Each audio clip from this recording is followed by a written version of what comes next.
Quasi 23 heures sur LCI, nous reparlons en édition spéciale de ces attentats de Londres hier soir. Et puis cette image de Manchester ce soir en direct de ce concert géant One Love Manchester, évidemment en hommage aux victimes de l'attentat du 22 mai dernier. Marlène Seguin, vous êtes sur place. Alors on sait qu'il y a le gratin international du showbiz, évidemment, Ariana Grande, mais aussi les Black Eyed Peas, Justin Bieber et bien d'autres. Où en est-on ce soir et que se passe-t-il autour de vous ?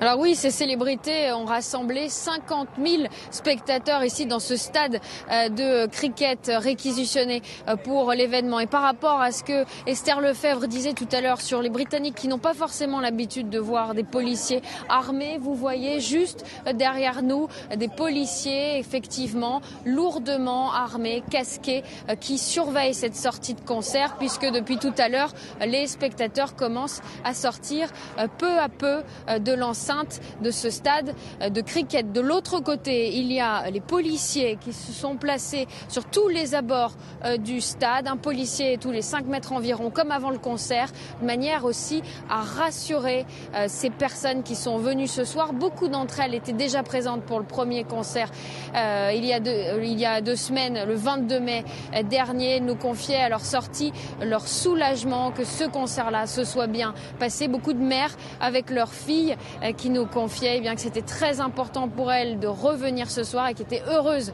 que ces artistes aient fait ce choix d'organiser ce deuxième concert ici à Manchester.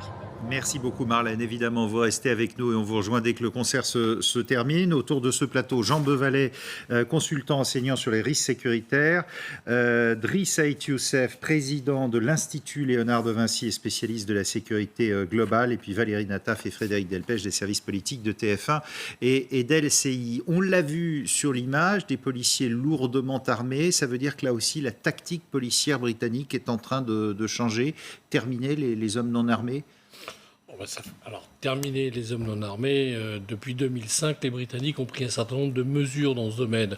Mais je crois que il se passe en Grande-Bretagne ce qui se passera exactement en France, c'est qu'il y a une nécessité de présence pour rassurer ne serait-ce que la population, montrer que le gouvernement ne reste pas sans rien faire, et puis faire preuve occuper le terrain, comme on dit, faire preuve de présence. Et il fallait de toute façon que le concert ait lieu, évidemment. Bien sûr. C'est important pour le symbole. Oui, alors nous sommes quand même en face d'une récurrence d'attentats depuis 3 mois, un niveau d'alerte qui a été réévalué cette fois-ci au niveau 5, et donc la nécessité d'avoir...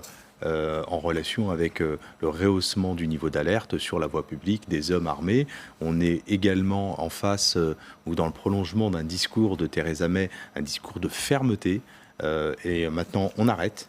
Et donc, avec une explication par les faits, ou en tout cas une démonstration plutôt par les faits, d'une présence sur la voie publique assez massive, donc de policiers cagoulés, lourdement armés, donc avec des fusils d'assaut. Donc ça montre que le gouvernement britannique prend maintenant très très au sérieux, non pas qu'il ne la prenait pas avant, mais encore plus aujourd'hui, ce nouvel attentat. On va la réécouter, Theresa May, mais vous dites non pas qu'il ne la prenait pas avant, mais tout de même, Theresa May qui dit le communautarisme, le laxisme, le laisser-aller, c'est fini. Ça veut dire qu'avant, ça avait lieu. Ah oui.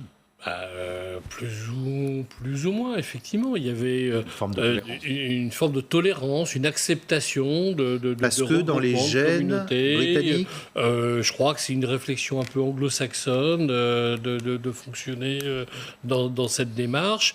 Je pense qu'ils viennent de comprendre. Et pourtant, après 2005, ils avaient déjà eu les attentats de 2005 dans les transports métro et bus. Tout à fait. 50aine de morts, plusieurs centaines de blessés. Ils avaient déjà été lourdement ébranlés. Mais là, je crois que la volonté politique est de dire stop. Si je puis me permettre, c'est une tradition anglo-saxonne. Pourquoi ? Parce que la reine d'Angleterre, c'est aussi la patronne du Commonwealth, c'est-à-dire ce qui reste de l'Empire britannique, donc des cultures extrêmement différentes, partout dans le globe et que donc tous ces gens sont habilités à venir vivre, travailler, résider au Royaume-Uni et que donc il fallait accommoder tous ces gens qui viennent du Pakistan, du Bangladesh ou d'Australie. Donc c'est aussi ça la tradition anglo-saxonne, en tout cas au Royaume-Uni. Donc la tolérance, elle faisait partie d'une certaine manière de l'ADN britannique. Donc ça ne marche plus, ça ne marche pas et on va changer. C'est-à-dire que ça s'accompagnait d'une sorte de célébration du multiculturalisme et que c'est peut-être cette idéologie-là qui va de nouveau être remise en cause de manière à demander aux nouveaux habitants, à ceux qui viennent en Grande-Bretagne, d'être plutôt dans la défense des valeurs britanniques et non plus dans un multiculturalisme qu'on a beaucoup critiqué. Ça veut dire qu'on va vers des fouilles dans les bars, les restos, les magasins, des patrouilles militaires qui vont se retrouver dans la rue et des policiers lourdement armés, un peu une situation à la française. Alors la première étape, c'est effectivement ce qui vient d'être dit et qui est très juste, c'est stop, on arrête. Et c'est vrai qu'effectivement, la Grande-Bretagne, depuis des décennies, est une grande démocratie où la liberté d'opinion avait voix au chapitre et on pouvait, y compris dans les années 2000, dire tout et n'importe quoi sur la voie publique. Le principe, c'était la liberté d'opinion. Aujourd'hui, on voit les effets que ça fait et donc il y a un stop définitif. Donc voilà, et par conséquent, un stop définitif qui s'accompagne derrière, ou qui va s'accompagner derrière, d'une tolérance zéro dans les discours qui sont prononcés, que ce soit dans des mosquées ou ailleurs, donc plus aucune tolérance. Parce qu'on est aussi en pleine campagne législative. On est aussi en pleine jeudi. campagne législative, et puis des individus qui seront très certainement reconduits à la frontière. Mais là encore, le droit joue quelquefois pour ces individus qui font toujours appel de leurs décisions et qui restent sur le territoire britannique encore un certain temps parce que, comme dans n'importe quelle démocratie, il y a des voies de recours. Et les voies de recours, ça prend toujours un peu de temps. Oui, de toute façon, Theresa May n'avait pas le choix. Elle n'avait aucune autre porte de sortie. Il ne faut pas oublier qu'ils ont eu 3 attentats en 73 jours. D'accord, 3 attentats. Donc la population ne comprendrait pas une autre réaction. Puis comme vous l'avez fort justement dit, ils sont en campagne.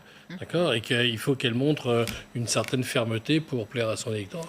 Et si je puis me permettre, fouiller les sacs, etc., c'est quelque chose auquel les Britanniques sont habitués. Parce qu'il y a maintenant le terrorisme islamiste, mais il y avait avant le terrorisme de l'IRA. Il n'y avait pas une poubelle dans les rues de Londres dans les années 80-90 parce qu'on craignait que des terroristes viennent y déposer une bombe. Donc, mais apparemment, les sacs n'étaient pas fouillés dans les grands magasins, par exemple, ou à l'entrée des boutiques. Alors, moi, j'ai habité à Londres dans les années du terrorisme irlandais. Je peux vous dire qu'on ouvrait son sac quand on rentrait dans un magasin. Ça va sans doute revenir. Et au moment où nous parlons, ce concert géant de Manchester qui est en train de se terminer avec, on le disait, les plus grandes stars internationales, Ariana Grande, bien sûr, après l'attentat du 22 mai dernier, mais aussi Robbie Williams, les Black Eyed Peas, etc. Et ces images étonnantes qu'on a vues, je ne sais pas si on va pouvoir les revoir, de policiers britanniques qui dansaient avec des spectateurs, images qu'on n'a pas l'habitude de voir. On reparle évidemment aussi de cet attentat de Londres.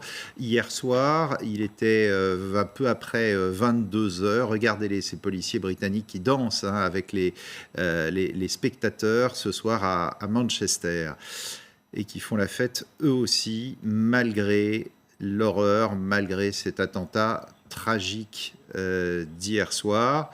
On va rester étonné à Manchester avec Marlène Seguin qui a recueilli un certain nombre de témoignages de ces spectateurs dont certains étaient là le 22 mai et qui ont eu des places gratuites pour y assister ce soir et puis d'autres qui sont venus pour voir aussi toutes ces stars internationales et peut-être oublier l'horreur. Écoutez. So Aisha, how did you like this concert? How was it? Comment était ce concert, Aisha? It was amazing. It's the best concert I've ever been to. All the celebrities are just amazing. C'était fantastique, c'était le plus beau concert où j'ai jamais été avec toutes ces célébrités. Were you anxious after the first concert of Ariana Grande? Were you scared or est-ce que vous étiez effrayé après le premier concert d'Ariana Grande ou est-ce que vous vous sentiez à l'aise? Yeah, I was terrified to come to this concert. I was anxious and I'm still shaking right now just thinking about what happened last time. J'étais terrifiée et je tremble toujours maintenant en pensant à ce qui s'est passé. So, is it a relief after this second concert? Est-ce que c'est un soulagement après ce deuxième concert? Yeah, it's a relief, yeah. Oui, c'est un soulagement. Thank you very much, Aïcha. Thank you very much. Merci beaucoup à vous. Et direction Londres, à présent, où on vous retrouve, Florian Litzner. Vous êtes dans le quartier même où ont eu lieu hier cet attentat, notamment à Borough Market, Borough Market, où les consommateurs, les clients ont été poignardés par les trois terroristes.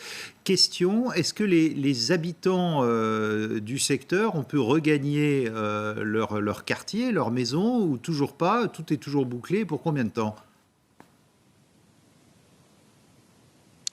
Alors pour combien de temps, on ne sait pas encore. La police est toujours en train de procéder à l'enquête. Certains habitants ont pu rentrer chez eux, mais il faut une autorisation. C'est assez compliqué. Ils nous disaient qu'il faut faire beaucoup de zigzags, passer plusieurs checkpoints. C'est très très compliqué. C'est pareil pour les gens qui habitent dans les hôtels. Ils doivent prouver donner des justificatifs de domicile tout simplement, prouver leur adresse, et ils sont à chaque fois accompagnés de policiers.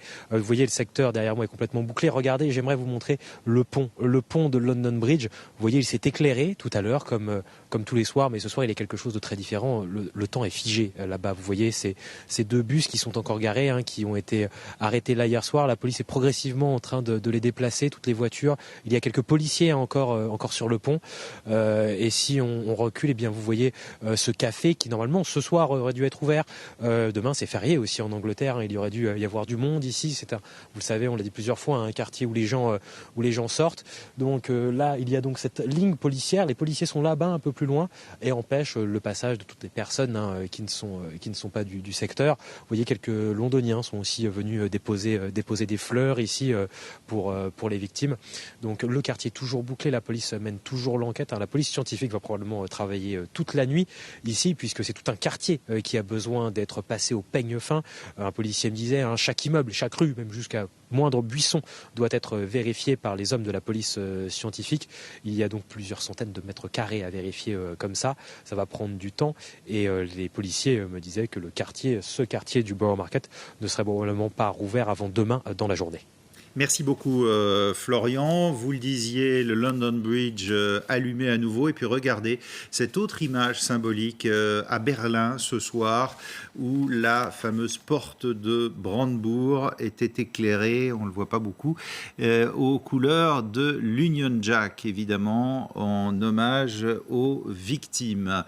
Normal qu'on continue de boucler tout le quartier comme ça jusqu'à demain. On s'est dit qu'en 24 heures, on avait peut-être fait toutes les constatations, chercher tous les complices et tout. Apparemment non. Driss Aït Youssef. Non, il y a peut-être la difficulté non pas de sécuriser la scène de crime, mais de procéder à tous les contrôles, ou en tout cas à tous les relevés possibles, de sorte à ne plus revenir. Une fois que vous libérez la scène de crime, vous ne pouvez plus revenir pour faire des constatations. Donc ils vont prendre toutes les photos possibles. Voilà. Il ne faut pas oublier que ce n'était pas une petite scène, mais on est sur des quartiers. On est sur un quartier entier, donc il faut bien ne rien oublier, que ce soit s'il n'y a pas un objet qui a été laissé, un téléphone portable ou un autre objet. Donc ça prend toujours du temps, et par mesure de précaution, parce que ça a été annoncé que la scène, que les rues, que le secteur sera libéré en temps utile. Voilà. Jean Bevalet, on sait qu'il y a eu 12 arrestations depuis ce matin. Qu'est-ce qui est en train de se passer en ce moment? On essaye de recouper tout, les communications téléphoniques, le moindre indice, on interroge les familles. Qu'est-ce qui se passe? Alors la police va rechercher la conjonction d'un maximum d'éléments. D'abord, s'intéresse à ce qu'on appelle le premier cercle, c'est-à-dire épouses, enfants, parents, toute personne qui vivait quasiment au quotidien avec ces personnes. Puis on va tirer la pelote, comme on dit, et puis chercher, voir comment s'est fait cette radicalisation par le biais d'associations, de lieux de culte, de lieux professionnels, ça arrive aussi, ou d'un milieu carcéral. Et puis, comme ça, la police va au fur et à mesure rechercher tous les liens qu'ils peuvent avoir, ce qui a des fois permis d'ailleurs de faire des liens avec d'autres réseaux ou d'autres mouvances. On étudie notamment la téléphonie, ça c'est particulièrement important. Tout à fait. Alors la téléphonie, bien sûr, mais tous les échanges de mails qu'il y a pu avoir. On a saisi les ordinateurs ce matin, sans doute. On saisit les ordinateurs et le fait d'effacer son disque dur ne fait malgré tout qu'on peut quand même, pour la police, retrouver un certain nombre d'éléments. Ouais.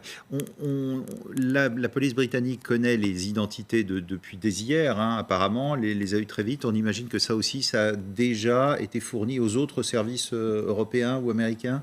Alors, ils ont quand même été refroidis, hein, ou en tout cas vexés par le fait que les alliés historiques américains transmettent un certain nombre d'informations à des médias.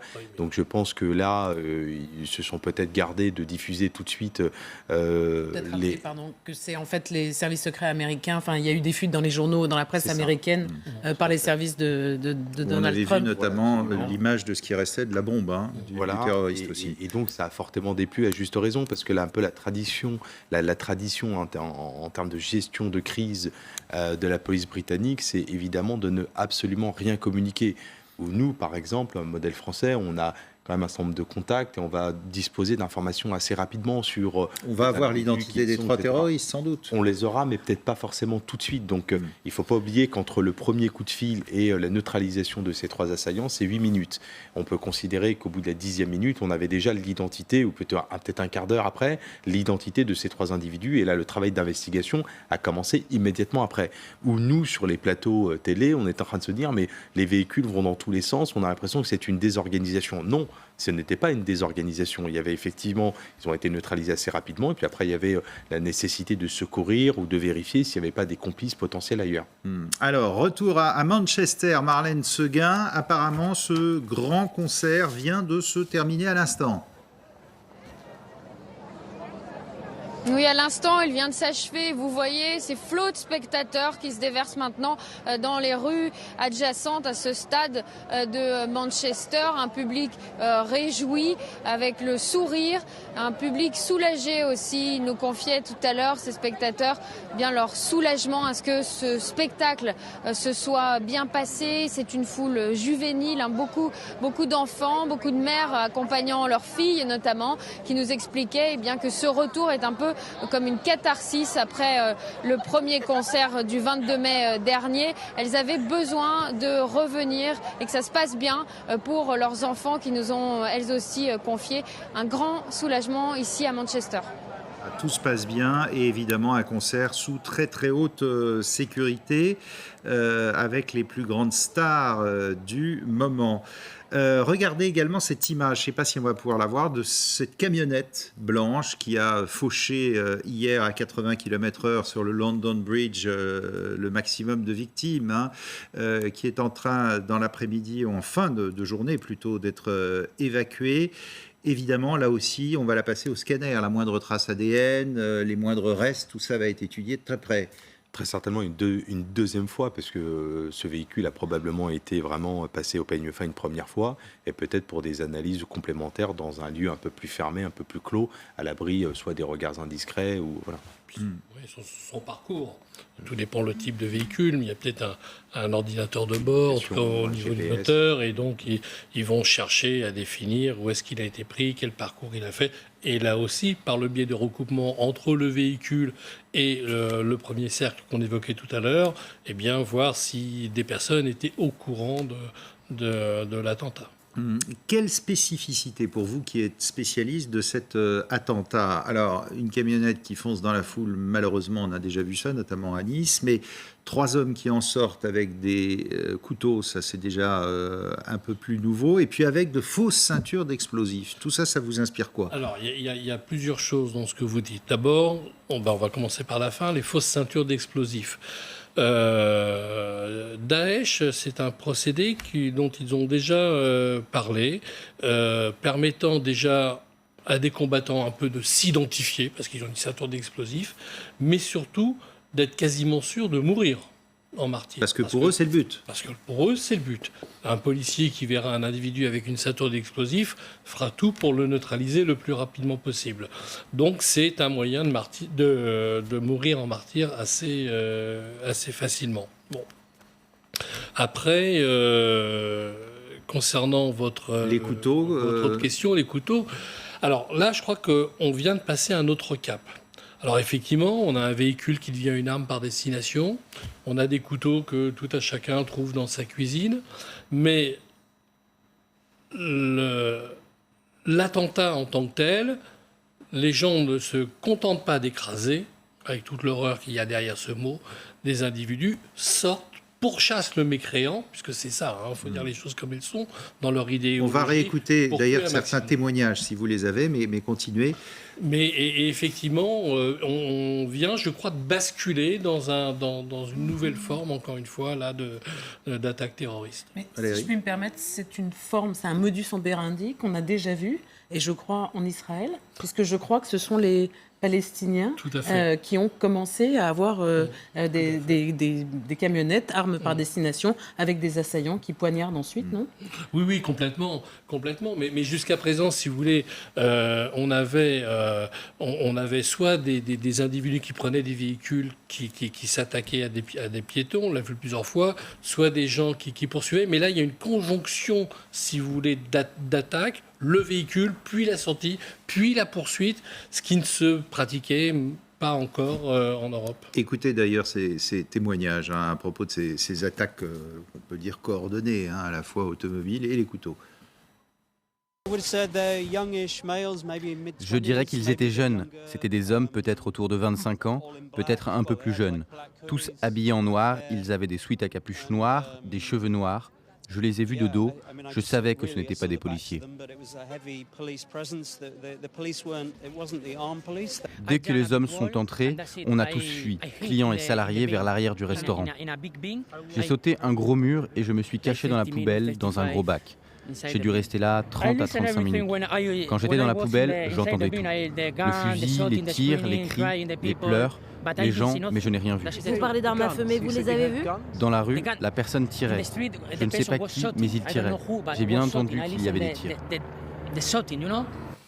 Et les tirs entendus, une cinquantaine, c'était la police qui en fait neutralisait les terroristes. Oui, non a priori, de ce que j'ai pu entendre au travers des différents reportages, ce sont des tirs d'armes de poing. Donc c'est la police qui tentait de neutraliser. 8 minutes pour neutraliser 3 terroristes, c'est assez exceptionnel, entre le premier coup de fil et puis la neutralisation des tireurs. Oui, ça nous donne une indication sur les forces qui ont neutralisé ce commando d'individus. C'est-à-dire que c'est pas une force d'intervention type commando munie de fusils d'assaut, mais plutôt des policiers de proximité, ceux qui n'ont uniquement qu'une arme de poing. Arriver le plus vite possible.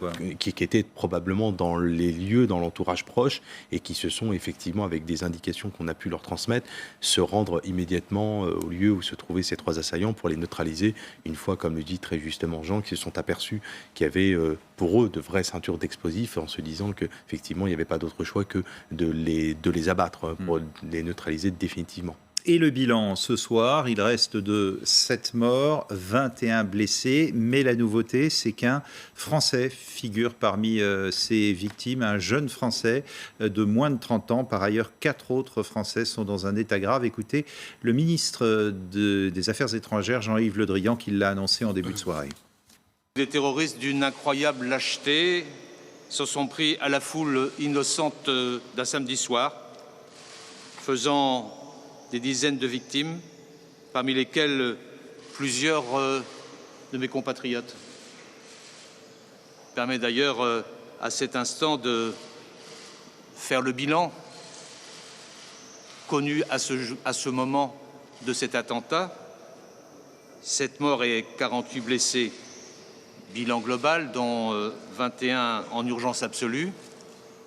Et du côté français, 1 mort et 7 personnes hospitalisées, dont 4 dans un état grave, et un compatriote toujours disparu et non repéré à ce moment. Voilà, le ministre des Affaires étrangères qui se rendra d'ailleurs demain à Londres au chevet des victimes. Et puis ajoutons qu'Emmanuel Macron, le président de la République, a pu avoir au téléphone les parents des victimes et notamment les parents de ce jeune de 27 ans qui se trouvait dans un bar hier et qui a été tué par une arme de poing, par un poignard. Valérie Nataf, sur la séquence, je dirais, politique française sur cette affaire, alors tout le monde est évidemment effondré de ce qui se passe. Qu'est-ce que ça peut changer en pleine campagne législative ?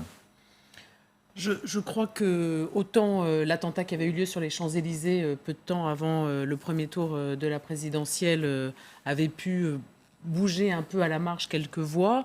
Là, je crois que l'attitude très ferme adoptée par le président Macron avec l'annonce de cette task force dont nous parlait Frédéric Delpech tout à l'heure, il est possible que ça fasse gagner à la marge, mais ce qu'annoncent toutes les enquêtes d'opinion, c'est-à-dire cette vague de la République en marche, ne me semble pas devoir être freinée ou amputée par ces événements.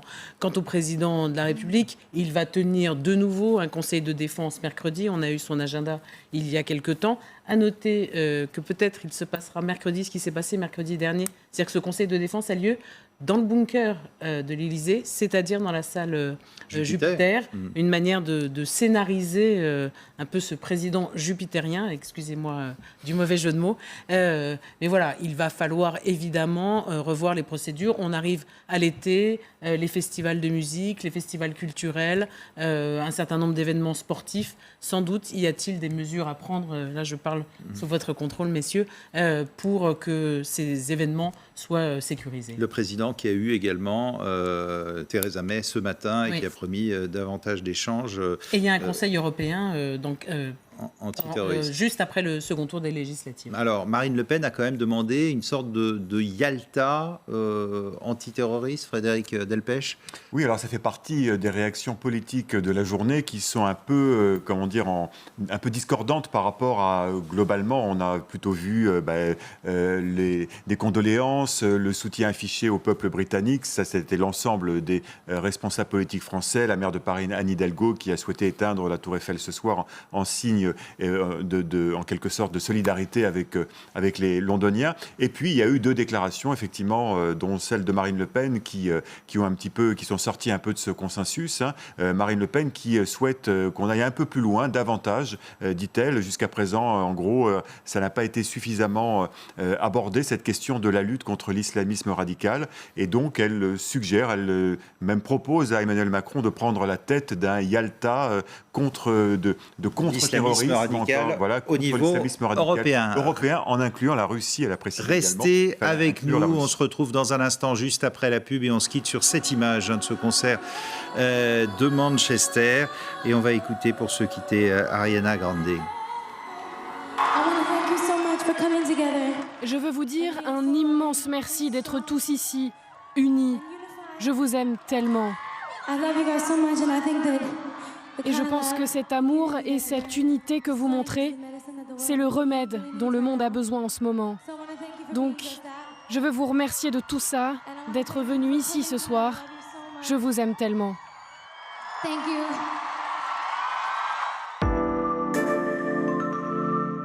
Français 4, maths 5. Bon, si Marion n'a pas de lunettes, elle pourra pas suivre au deuxième trimestre. Bon, ça n'a jamais tué personne de redoubler. Chez Général d'Optique, pour 1 euro de plus, une deuxième paire dans tout le magasin et jusqu'à 200 € de chèque cadeau pour qui vous voulez. Général d'Optique, la fin des lunettes chères. Lunettes correctrices, dispositif médical.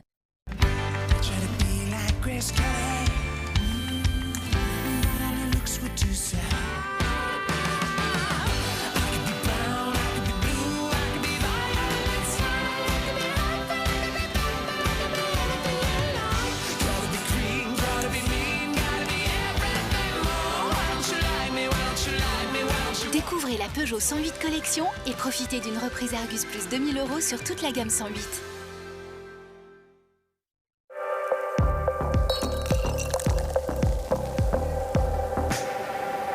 Impressionnant. Cheers. What did you expect? Schweppes. Bienvenue sur Cloud IKULA One. En quelques secondes, vos données et vos clients embarqueront pour nos différentes correspondances avec les meilleures performances et une infogérance 24 h sur 24 et 7 jours sur 7. Testez la puissance du Cloud IKULA One sur ikula.com.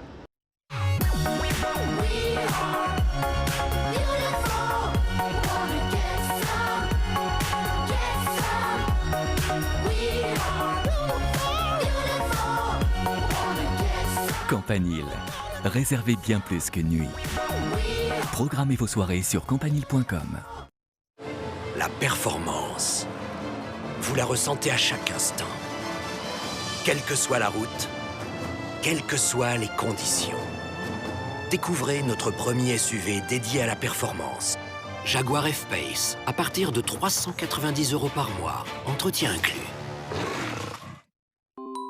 La forêt, l'amour, l'appart, la maison, l'accord, la signature, la petite larme, la jubilation. La forêt, pas la jungle. Passez par la forêt.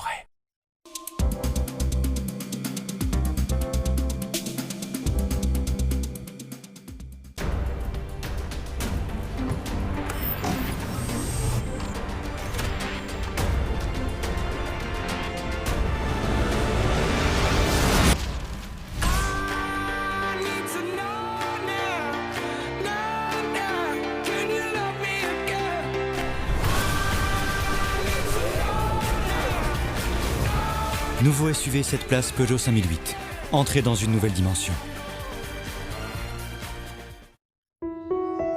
Excellence de Lindt. Les arômes les plus riches. Le cacao le plus précieux. Excellence. L'exaltation des sens. Dans un trésor de finesse.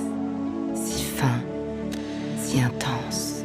Excellence. Succomber aux notes douces et corsées d'Excellence 78% et à toute l'intensité d'Excellence. Lindt, maître chocolatier suisse.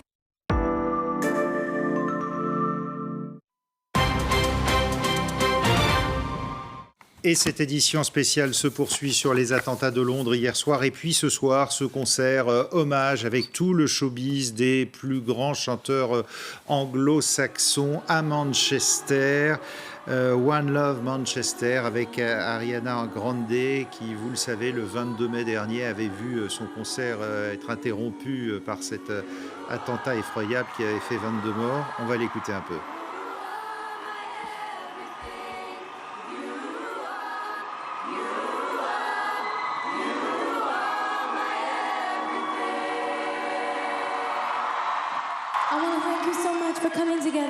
Je veux vous dire un immense merci d'être tous ici, unis. Je vous aime tellement. Et je pense que cet amour et cette unité que vous montrez, c'est le remède dont le monde a besoin en ce moment. Donc, je veux vous remercier de tout ça, d'être venu ici ce soir. Je vous aime tellement. Et entre 300 et 400. Ouais, c'est ça. Voilà, et à 300 km de là, que se passe-t-il en plein Londres ce soir? Florian Litser, vous êtes à nouveau avec nous. Eh bien, le quartier de ce London Bridge reste complètement bloqué, et sans doute pour la nuit, hein. Effectivement, Damien, sans doute pour la nuit, vous voyez, il y a toujours personne dans les rues, toujours ces cordons, quelques policiers qui passent de temps en temps pour vérifier que personne ne passe. Et de toute façon, là, on ne les voit pas, mais ils sont en fait tous derrière au coin de la rue pour empêcher vraiment les gens de s'enfoncer dans son quartier du Borough Market, qui est donc derrière. Là, derrière ces bâtiments que vous voyez, là, c'est le début en quelque sorte, et le quartier, lui, commence directement derrière. Le lieu où a eu l'attaque, c'est à peu près à 200-300 mètres dans cette direction, le London Bridge, où la voiture a foncé sur les piétons et est un peu plus loin dans cette direction. Donc là, autour de moi, il n'y a vraiment plus personne. Il est tard et les gens n'avaient pas envie de sortir. Ce soir, les Londoniens qu'on a rencontrés nous disaient qu'ils allaient plutôt probablement rester chez eux, même si demain, c'est un jour férié. Quelques-uns sont quand même venus tout à l'heure, par exemple, poser des fleurs, ou une dame a collé cette affiche. Voilà, Londres continue à sortir. J'aime ma ville. Mais je vous le disais, donc mine de rien, l'ambiance ce soir n'était vraiment pas à la fête, en tout cas dans cette partie de Londres. Beaucoup de gens étaient toujours très choqués. 3 attaques en moins de 3 mois, ça fait vraiment beaucoup, me disait un Londonien. On nous dit de continuer à faire comme si c'était normal, mais il me disait, voilà, ça, ce n'est pas le Londres normal, ce n'est pas le Londres qu'il connaît, me disait-il. Donc la police va continuer à travailler toute la nuit, probablement, pour enquêter dans ce secteur, et bien ce secteur devrait être rouvert au public probablement demain dans la journée. Merci beaucoup Florian. On va d'ailleurs poursuivre sur cette enquête. On sait que les 3 assaillants ont été abattus d'une 50aine de balles par les policiers, 8 minutes seulement après le premier appel à la police. 12 arrestations depuis ce matin. Qu'est-ce que cherchent à savoir en ce moment les policiers sur ces 3 hommes dont ils ont eu l'identité très très vite, hein? On est évidemment dans le prolongement d'une déclaration de la Première ministre qui indiquait que la menace était éradiquée, qu'il n'y a plus de danger par rapport à cette cellule. Il n'y a pas de complice immédiat qui se trouvait à côté. Il n'y a pas de complice immédiat, c'est-à-dire qu'il y a la menace et il y a la complicité. Donc, mais la menace, en tout cas, il n'y a plus de danger aujourd'hui pour la population. En revanche, il y a peut-être des complices, ceux qui ont, pourquoi pas, parce que c'est par aide ou assistance, ceux qui ont permis cette radicalisation et qui seraient éventuellement des commanditaires. Et c'est ce que va tenter d'obtenir comme information, en tout cas l'enquête qui est aujourd'hui menée sur l'entourage proche et un peu plus ou moins lointain, d'avoir finalement où est-ce que ces individus se sont radicalisés, est-ce qu'ils ont quitté le territoire pour se radicaliser dans un théâtre d'opérations terroristes extérieures, ou alors c'est sur le territoire, et si c'est sur le territoire, c'est où ? Dans un appartement, dans une mosquée, dans une... Voilà, et donc ça va permettre de définitivement d'aller dans le prolongement de ce qui a été dit encore une fois ce matin, de dire on arrête de jouer et maintenant on va s'en prendre à ceux qui tournent la tête à nos jeunes, etc. Parce qu'il ne faut pas oublier que le discours de la Première ministre, c'était de dire on arrête de rigoler, mais pas d'amalgame. Et qu'il faut arrêter de considérer l'islam comme étant une religion perverse, etc., etc. Donc là, je pense que la priorité absolue, c'est de savoir où ces individus se sont radicalisés. Où ils se sont retrouvés, alors si c'est des copains de classe, de prison, et puis surtout les commanditaires pour que ça ne recommence pas, évidemment. Alors oui, les commanditaires, bien sûr, mais avant d'arriver aux commanditaires, vous savez, le MI5 surveille aujourd'hui environ 3000 personnes. Donc, j'imagine que nous aussi en France. Oui, tout à fait. Tout à fait. Plus. Et si vous voulez, il faudra penser que ces gens-là étaient sur leur radar. Bon. Donc, ou s'ils ne l'étaient pas, c'est qu'il y avait une faille. Ou s'ils ne l'étaient pas, c'est qu'il y avait une faille, mais ça, l'enquête le dira. Par contre, ils ont peut-être disparu momentanément. Et à l'instant, on nous signale que l'organisation de l'État islamique revendique dans un communiqué l'attentat, ce qui ne vous étonnera pas. Ce qui n'étonnera pas grand monde, je crois, malheureusement, ce soir. Et donc, ils ont peut-être disparu pendant quelques temps des radars. Et là, ce que veut savoir la police, c'est qui les a aidés et effectivement, qui leur a apporté peut-être un logement, un soutien logistique, une aide à la location d'un véhicule. Et tout ça permet, au fur et à mesure, peut-être, de remonter jusqu'au commanditaire.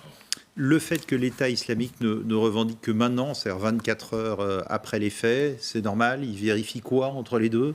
Non, je pense qu'il vérifie pas grand-chose. C'est-à-dire qu'aujourd'hui, il ne faut pas oublier que cette organisation est durement touchée, que cette cellule AMAC, qui est la cellule effectivement de communication de l'État islamique, son chef a été tué par un drone américain il y a encore quelques jours, et donc la capacité de collecte d'informations et de diffusion, elle est largement entamée. Oui. C'est-à-dire que les ponts sont coupés, par exemple, entre les donneurs d'ordre, s'il y en a, et les exécutants ça devient, dans tous les cas, beaucoup plus difficile pour eux. On l'a vu avec l'attentat sur les Champs-Élysées. Il y a eu un certain nombre de confusions. Ils ont nommé une personne belge. Oui, parce que là aussi, il faut le dire. Oui, ils s'étaient trompés sur leurs revendications. Ça montre qu'effectivement, que les frappes les Russes, les frappes des pays occidentaux leur font mal et leur posent un certain nombre de difficultés réelles sur le terrain pour communiquer entre eux. C'est ça, il y a les frappes de la coalition et de la Russie, mais il y a également l'activité de surveillance électronique qui fait qu'effectivement cette organisation terroriste doit s'entourer d'un luxe de précaution pour collecter l'information et de l'autre côté la transformer en communiqué. Donc ils vont passer par des intermédiaires, ou en tout cas par des relais. Mais il se dit qu'ils font toujours des vidéos, par exemple, même sous les bombes. Il y a les vidéos d'allégeance de ceux qui commettent des attentats qui aujourd'hui n'en font plus beaucoup, parce qu'il ne faut pas oublier que les policiers maintenant regardent aussi sur la messagerie Telegram, et quand il y a captation de vidéos, tout de suite pour eux c'est le signal qu'un attentat va se commettre, et c'est comme ça que les policiers français ont réussi à déjouer un attentat. Et puis il y a effectivement des vidéos tournées dans ces pays. C'est aujourd'hui pas évident, ce n'est plus évident parce que le territoire s'est considérablement rétréci. Oui. Est-ce qu'on peut imaginer qu'un jour, d'ailleurs, que ce califat, entre guillemets, le dernier des califes ne soit plus là, tout soit totalement éradiqué, que l'État islamique n'existe plus? En tout cas, en Syrie et en Irak. Il semblerait que déjà, ça a été évoqué le président américain entre guillemets, de ne pas faire de prisonniers sur... Il a dit « je vais régler le problème ». Alors, chacun connaît sa facilité dans son discours, mais dans tous les cas, il y a cette volonté. Simplement, pour revenir au niveau des écoutes, vous avez quand même le GCHQ qui est à Chypre, qui assure toutes les écoutes, qui a un système anglais, et donc Daesh le sait bien. Donc ils reviennent aux fondamentaux, comme ils savent que Internet c'est grillé, que la téléphonie mobile c'est difficile, la téléphonie satellitaire ça s'écoute comme un mobile, que les mails c'est compliqué, qu'Instagram et Telegram ils sont surveillés. Eh bien on en revient à la communication humaine, mais ça prend beaucoup plus de temps. Oui, alors il y a deux sujets. Le premier sujet, la question que vous avez posée sur cette organisation terroriste. Aujourd'hui, on sent bien que le territoire se rétrécit, que les chefs, l'état-major est décimé au fur et à mesure qu'on avance, perdent quasiment tout le territoire en Irak et en Syrie, ça se rétrécit. Et pour autant, la menace est toujours aussi présente et les attentats toujours aussi nombreux. Il ne faut pas oublier qu'en 2014, on a environ 458 Français qui ont quitté le territoire pour aller se rendre dans un théâtre d'opération terroriste extérieure. En 2015, c'était 255 et en 2016, environ 35. Bon, et pour autant, on a quand même une menace qui est sur le territoire. Elle ne se déplace plus parce que c'est difficile de se rendre là-bas. Et le travail des médias qui a été pour le coup assez intéressant, assez dissuasif, de dire vous pouvez partir là-bas si ça peut vous faire plaisir, mais regardez comment sont traités les Français là-bas. Et donc du coup, ça dissuade un certain nombre de Français de partir. Et puis avec les systèmes aujourd'hui de contrôle aux frontières, c'est de plus en plus compliqué de partir. Mais la menace, elle est encore réelle parce qu'elle se joue aussi dans les mentalités.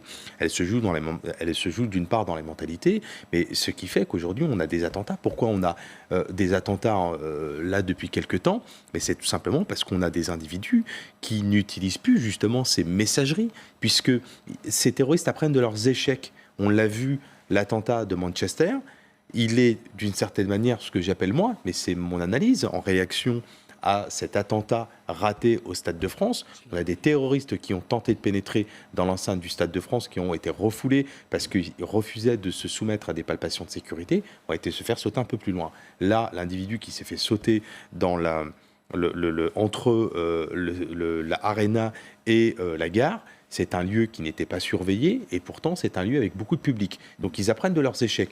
Ça va aussi pour la télécommunication. Mais là, ça n'a rien à voir avec l'attentat d'hier soir. Oui, c'était un attentat mais ce sont des individus qui communiquent de moins en moins. Etc. Mais c'est vrai, mais ce sont des individus qui communiquent de moins en moins, et on le sait en France, puisqu'en France, aujourd'hui, je ne devrais pas le dire comme ça, mais les enquêtes aujourd'hui qui sont faites, aujourd'hui on a de plus en plus de difficultés d'infiltrer, parce que tout simplement en matière de télécommunication, ils sont tous d'un luxe de précaution, ils n'utilisent plus la messagerie, le téléphone, le mail. Ils vont plutôt favoriser les rencontres, les échanges entre individus dans des lieux, dans différents lieux. À chaque fois, ils vont changer des lieux. Donc ça devient de plus en plus compliqué si on n'a pas suffisamment de ressources humaines pour pouvoir infiltrer et investiguer.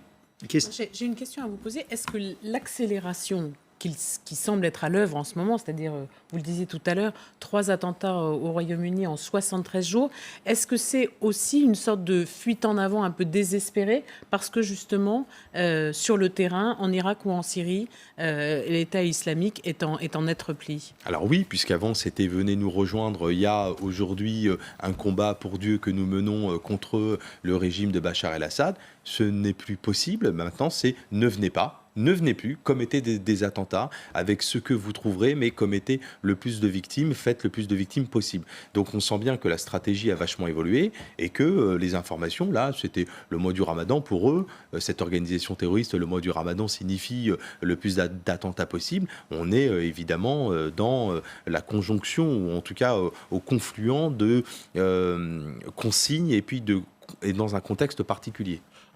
C'est vrai, je suis entièrement d'accord. Ce mois du Ramadan a toujours été de toute façon un mois tel que pendant la guerre d'Algérie, d'accord, vous aviez beaucoup d'attaques, d'attentats. Pourquoi pendant le Ramadan? Eh bien parce que ça permet aux terroristes de monter directement au paradis. Ça, c'est pour l'organisation terroriste. Hein. Ça ne concerne pas forcément la vraie religion qui n'est pas du tout dans cette philosophie. Ah oui, complètement, on est bien d'accord. C'est l'aspect dévoyé de l'islam. Voilà, alors, l'autre difficulté, effectivement, l'idéologue al-Souri de Daesh, pourquoi est-ce qu'il a prôné le fait de tuer des gens avec des pierres, des couteaux, des moyens... Prenez tout ce que vous avez sous la main. Exactement. Pour faire le maximum de victimes. Parce que la vraie difficulté, c'est que pendant les années 2000, les terroristes étaient tous des terroristes issus de théâtres d'opération. Ils avaient fait l'Afghanistan, ils avaient fait l'Irak, ils avaient fait un certain nombre de guerres comme ça. Et donc, on a réussi à les identifier, à les suivre et à connaître peu ou prou les réseaux, la toile qu'ils avaient tissée.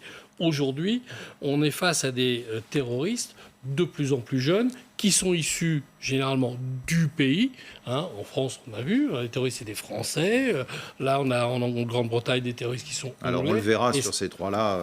Et ça devient, pour les policiers, beaucoup plus compliqué. On va revenir sur ce qui s'est passé hier soir, si vous nous rejoignez à 23h43 sur LCI, et notamment cette camionnette fonçant dans la foule à plus de 80 km/h. Florian Listler a pu recueillir ce témoignage d'une Française avec sa fille à ses côtés. Donc voilà, en fait, moi je suis arrivée vendredi soir pour un week-end avec ma fille 2 jours à Londres. Donc comme tout bon touriste, on a voulu faire un petit tour de bus touristique. Et vers 22h05 à peu près, nous sommes arrivés juste à l'entrée du pont. Comme tout début, en fait, on a vu un corps au sol, pensant que c'était plus en fait un accident de voiture, une rencontre d'une voiture avec un vélo. Donc on s'est beaucoup inquiété, mais sans réaliser du tout ce qui se passait. Le bus a continué, en ralentissant un petit peu, et là on voit un deuxième corps au sol. Donc là on commence à s'inquiéter, et moi en regardant après vers la droite, j'étais à droite du bus, je regarde à droite, et là un troisième corps au sol, bien dénudé, violacé au niveau du corps. Massage cardiaque, quelqu'un qui faisait un massage cardiaque. Je crois que les secours n'étaient pas encore arrivés. On était vraiment là on s'est trouvé là au moment où ça s'était passé. Notre car a continué à avancer jusqu'au bout, en fait, jusqu'à ce qu'on puisse plus. Et en fait, on voyait les corps, je dirais 6-7 à peu près, 6 environ. Le bus a été arrêté. Là, on est resté peut-être 3-4 minutes à regarder la scène, en fait, à se demander ce qui se passait. On était rassurés pour nous, on va dire, dans la mesure où on a vu la police qui était armée. Donc on se disait, bon, on craint rien. Moi, du coup, j'en ai profité pour appeler ma famille à ce moment-là, pour leur dire qu'ils ne s'inquiètent pas, qu'on était en pleine scène, malheureusement, d'attentats terroristes, mais que pour moi, il y avait la police armée, donc je craignais rien. Et en fait, on a entendu un moment, baissez-vous, baissez-vous. Donc on s'est tous mis à genoux au sol, à plat ventre pour certains. Un monsieur qui a même bien protégé ma fille et moi, je ne sais même pas qui c'est, mais voilà. Après, on a tous donc rampé jusqu'à la descente du bus. Et là, quelqu'un nous a dit, maintenant, vous retournez là-bas, vous courez très très vite. Vous ne retournez pas, vous courez.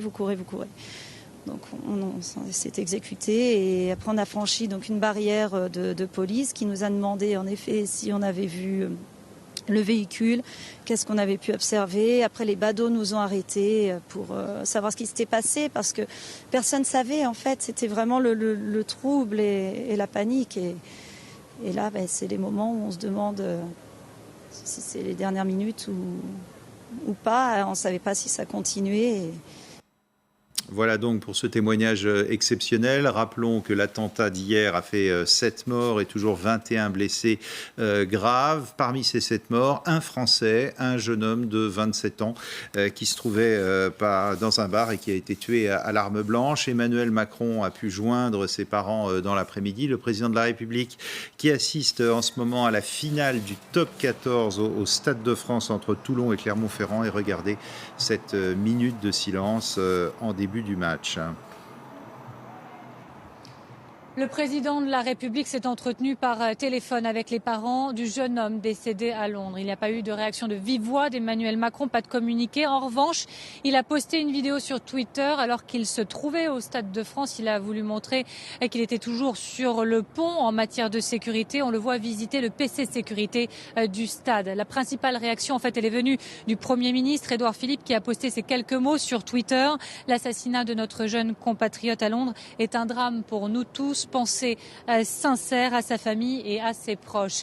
C'est en fin d'après-midi que nous avons appris qu'Emmanuel Macron avait appelé les proches de toutes les victimes de l'attentat. Selon l'Élysée, il a fait part de la solidarité de tout le pays à leur côté. Il a fait part aussi, selon les mots, transmis de son affection et a fait le point avec ses proches sur leurs besoins. Cette fois, Emmanuel Macron ne s'est pas rendu à l'ambassade de Grande-Bretagne, contrairement à l'attentat de Manchester, mais l'exécutif a voulu se montrer mobilisé en plusieurs temps. Il y a eu un tweet à 2h55 du matin, un communiqué dans la matinée, mais surtout le coup de téléphone à la première ministre Theresa May à la mi-journée. Là encore, Emmanuel Macron a fait part de la solidarité de la France, mais surtout il a redit toute sa détermination dans la lutte contre le terrorisme et sa volonté d'amplifier la coopération au niveau européen. Parallèlement à ça, une cellule de crise a été mise en place au Quai d'Orsay. Enfin, les autorités françaises ont voulu s'assurer que la sécurité était suffisante pour les Français de l'étranger qui commencent dès à présent à voter par anticipation pour les élections législatives.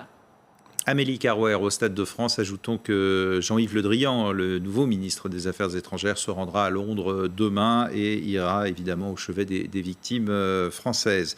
Depuis, l'organisation de l'État islamique a revendiqué cet attentat de Londres hier. On le disait, bon, rien d'étonnant, on s'attendait un petit peu à ça. Ce qui est plutôt étonnant, Jean Bevalet peut-être, ou Driss Saïd Youssef, c'est que l'organisation terroriste parle de cellules dormantes. Ça veut dire quoi ? Alors, le principe d'une cellule dormante, qu'est-ce que c'est ? Je crois que son nom parle de même. C'est-à-dire que vous avez un groupe auquel on va se demander de se fondre dans la société, d'avoir une activité tout à fait classique, voire même de changer leur apparence, c'est-à-dire de porter des costumes européens, de raser leur barbe. On a eu un certain nombre de rapports là-dessus.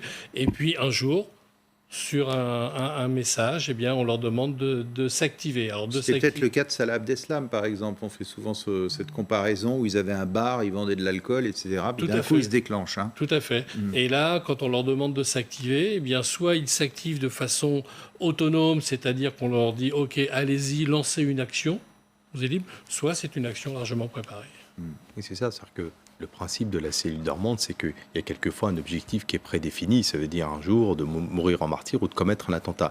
Mais s'il y a effectivement une cellule dormante, si l'État islamique indique qu'il s'agit d'une cellule dormante, alors qu'il y a des liens établis directement de effectivement cette organisation terroriste de la Syrie vers ces Britanniques, s'ils sont britanniques, ou en tout cas des relations directes, avec un processus de radicalisation peut-être un peu plus abouti, et avec la ferme intention, un jour, de commettre un attentat sur le territoire. Est-ce qu'on peut imaginer aussi que ces trois terroristes aient pris la décision de faire cet attentat d'eux-mêmes, sans top départ en quelque sorte? Je pense que le top départ il a été donné quand même depuis maintenant quelques jours. On a quand même des informations qui transitent, on a des photos qui circulent comme était l'attentat. C'était peut-être ça le top départ, mais c'est peut-être une information qui s'adresse à n'importe quel individu qui aurait envie de commettre un attentat au nom de l'État islamique.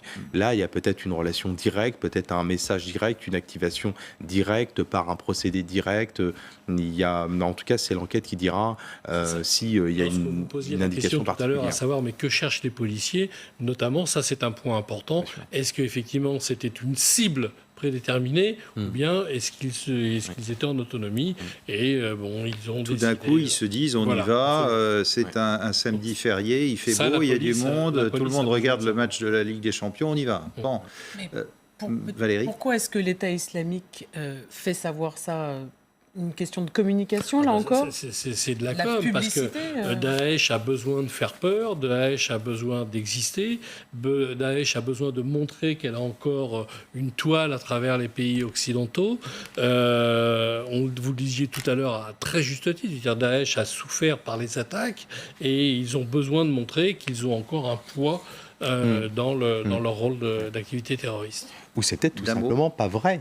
C'est peut-être pas de lien entre l'organisation terroriste. L'organisation terroriste était habituée à ne revendiquer que les attentats dont elle a organisé l'événement d'une certaine manière, l'attentat. Là, on parle d'une cellule dormante. J'ai un peu de mal à croire. C'est pas dans ces termes habituels. C'est pas des termes habituels. Cellule dormante, on dit plutôt des combattants, de Dieu, etc. Cellule dormante, j'ai un peu du mal avec ce communiqué. Merci beaucoup. Merci d'être venu en parler ce soir sur LCI. Dans un instant, le journal avec Julie Hamet et on se quitte avec ce grand concert et cette image d'Ariana Grande à Manchester en hommage aux victimes. A tout de suite, le journal.